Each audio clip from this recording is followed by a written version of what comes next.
Қолжетімді тұрғыны 2020 бағдарламасымен баспаналы болу оңай. Ол үшін мемлекеттік қызметте жұмыс істеу шарт емес. Тіпті пәтер құнының жартысын төлеу де керек емес. Тек қалада тіркелген, кем дегенде бір баласы бар, жеке бастарында жылжымайтын мүлкі жоқ. Жасы 29-дан аспаған, 2 жылдан артық некеде тұрған жас отбасы болса болғаны. Бүгін осы талаптарға сай деп саналған Алматыдағы 72 жас отбасы баспаналы болды.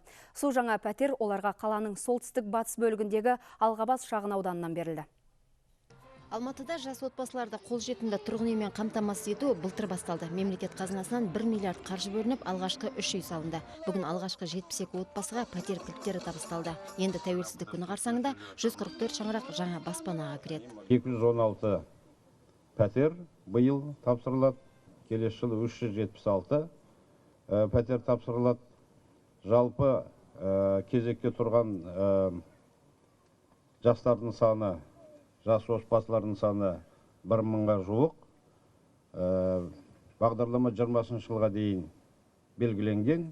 Біз оны одан да бұрын орындаймыз деген үмітіміз бар. Үйлі болып қуанышқа кенелген жас отбасының бірі 28 жастағы Нұрлан мен Меруерт Оразбековтер. 8 жыл бұрын отау құрған жас отбасы Алып Алматының әр ауданында тұрды. Соңғы 5 жылда 3 қызы мен Құрқылтайдың ұясында 2 бөлмелі пәтерді жалға алып сағалады. 5 жыл бұрын 12 мыңыншы болып баспанаға кезекке тұрған жас отбасы осы жазда жаңа бағдарламаға өтініш берген. Айналасы 3-4 айда баспаналы болды. Жазда ғана құжатты тапсырып едік, енді осындай тез уақытта пәтер алып қаламыз ба деп ойлаған жоқ. Біз өте қуаныштымыз, енді қуанышым сыймай тұрды. Өзге тұрғындардай Оразбековтерде үйлеріне кіргенше асық. 9 қабатты тұрғын үйдің 5-ші қабатына лезде көтеріліп, көптен күткен пәтерлеріне асыға енді. Аптыққан көңілмен 3 бөлмелі үйлерін қызықта бәуре. Ол да өз үйім, өз пәтерім. Осы күнге шейін біз пәтер жалдадық, 60 мың пәтерге, коммунальный услугасы бар дейді ғой.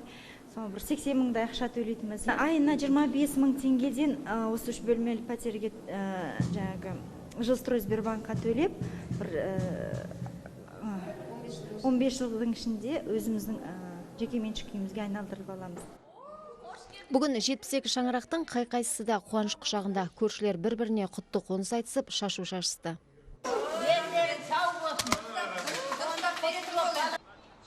Жазира Исаева, Ерболат Қуанышев, ұлттық арна.